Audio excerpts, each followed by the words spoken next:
MP news में आपका स्वागत है। हम आज बात करने वाले हैं, ये रहा नहीं आसान।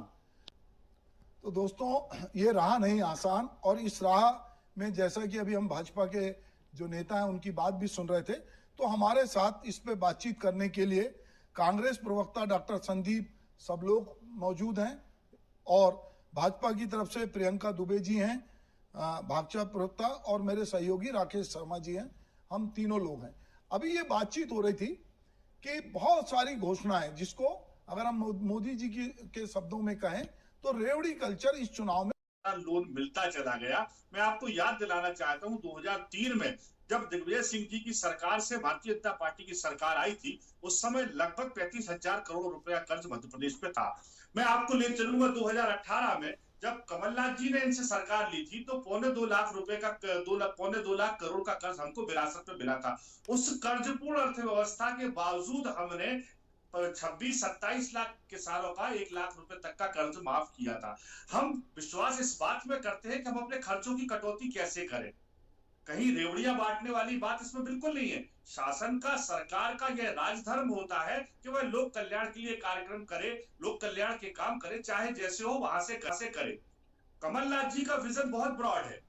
हम कर्ज लेके घी पीने में विश्वास बिल्कुल नहीं करते हैं। हम अपनी आय के साधन बढ़ाने में विश्वास करते हैं। कमलनाथ जी का पहला विजन ये है कि हम मध्य प्रदेश में निवेश को आकर्षित करें। आप देखेंगे कि पिछले 18 साल में मध्य प्रदेश में एक भी कोई ऐसा बड़ा उद्योग नहीं लगा जिसमें 150 लोगों को भी रोजगार मिलने की स्थिति रही हो। लेकिन कमलनाथ जी की अंतरराष्ट्रीय छवि जो एक उद्योगपति के रूप में, एक ईमानदार राजनेता के रूप में है, तो उसको देखते हुए हमें पूरा भरोसा है कि सरकार बनने के तुरंत बाद हमारे यहाँ निवेश आना शुरू होगा, युवाओं को रोजगार मिलेगा, लिक्विडाइजेशन मिलेगा, और सरकार की आय के साधन भी बढ़ेंगे, जिसके द्वारा हम इस कर्ज को भी पटाने का काम करेंगे और हमने जो कल्याणकारी कार्यक्रमों के वचन इस प्रदेश की 8.5-9 करोड़ जनता को दिए हैं उसको भी पूरा करने की दिशा में आगे बढ़ेंगे, ऐसा मेरा विश्वास है। निश्चित रूप से सुभाष जी, आप ये देखिए कि लगभग 5 या 6 समिट मध्य प्रदेश में हुई। पिछले समय खजुराहो में भी हुई, इंदौर में भी हुई, इसके पहले भी समिट हुई। और इन समिट में मैं आपको याद दिलाना चाहता हूं कि सतना, सिंगरौली और दमोह जैसे जिलों के लिए कुछ उद्योगों के एमओयू साइन हुए थे।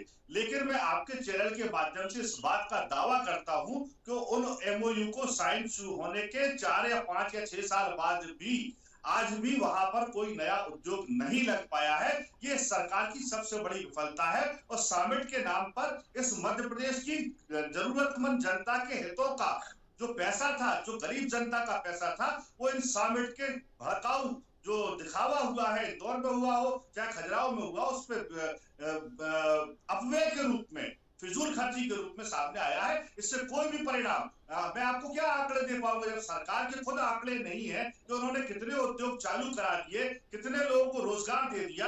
यहां तक कि केंद्र सरकार में संसद में इस बात का जवाब दिया गया कि 214 लोगों को पिछले 5 साल में रोजगार मिला। तो इससे बड़ी हास्यास्पद स्थिति मध्य प्रदेश की क्या हो सकती है? कितना बड़ा मजाक ये सरकार इस प्रदेश के नौजवानों के साथ, इस प्रदेश की 9 करोड़ जनता के साथ कर रही है, इस बात का अंदाजा लगाया जा सकता है। प्रियंका जी, अब संदीप जी ने तो पूरा आरोप का पिटारा खोल दिया है।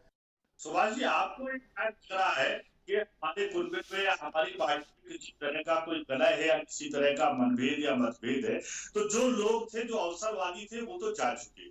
अब जो लोग कांग्रेस पार्टी के अंदर हैं, जो हमारा नेतृत्व कर रहे हैं, ये सारे एकजुट हैं। हमारे सामने कोई चुनौती नहीं है। हमारे सामने केवल एकमात्र चुनौती है कि भारतीय जनता पार्टी ने जिस तरह से अभी आंकड़ों की बाजीगरी दिखाकर अपनी विकलांग मानसिकता को प्रदर्शित करने का प्रयास किया गया, क्या इन आंकड़ों से मध्य प्रदेश का विकास संभव हो सका? क्या मध्य प्रदेश के नौजवानों को रोजगार मिल सका? क्या मध्य प्रदेश की बहन बेटियां सुरक्षित और सम्मानजनक जीवन जीने की स्थिति में? क्या किसानों की आय, जिनकी हमारी बहन प्रियंका जी बात कर रही थी, इनके लिए आंकड़े बोलते हैं कि आय घटकर जो है 37 रुपए से घटकर लगभग 24 रुपए प्रतिदिन प्रति किसान हो गई है। तो इन तमाम चुनौतियों का सामना कांग्रेस को जरूर करना है, लेकिन सरकार चलाने को लेकर, सरकार बनाने को लेकर कांग्रेस के सामने ऐसी कोई चुनौती नहीं है। में सारे लोग एकजुट होकर तैयार बैठे और आप ये तय मान के चलिए कि हम प्रबल बहुमत के साथ आ रहे हैं, हमें कोई 2, 5, 10 सीट की चिंता नहीं रहेगी। जिस तरह से राजस्थान और छत्तीसगढ़ की सरकारें बहुत आगे के बहुमत के साथ चल रही हैं, मैं आपके चैनल के माध्यम से आज इस बात का दावा कर रहा हूं और 3 तारीख को फिर इस बात को प्रमाणित भी करूंगा कि मध्य प्रदेश में कमलनाथ जी के नेतृत्व में लगभग 130-135 सीटें, ये मैं न्यूनतम बता रहा हूं, लगभग 130-135 सीटों के साथ कांग्रेस की सरकार बनने वाली है।